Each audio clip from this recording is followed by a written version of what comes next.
Okay, so before there is an issue about there is no access, go to the indicators menu for admission director and admission member. But yes, this is before there is no access anything. And when admission director and admission member check of the readmission menu, there is no indicator sub menu for them. Okay, so yeah, I check uh, here. Based on the permission in the database, the admission director don't have access on the admission indicator.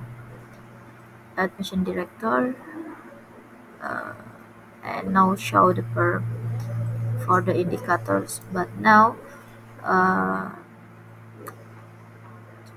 the admission member and admission director have access go to the indicator submenu of the admission menu.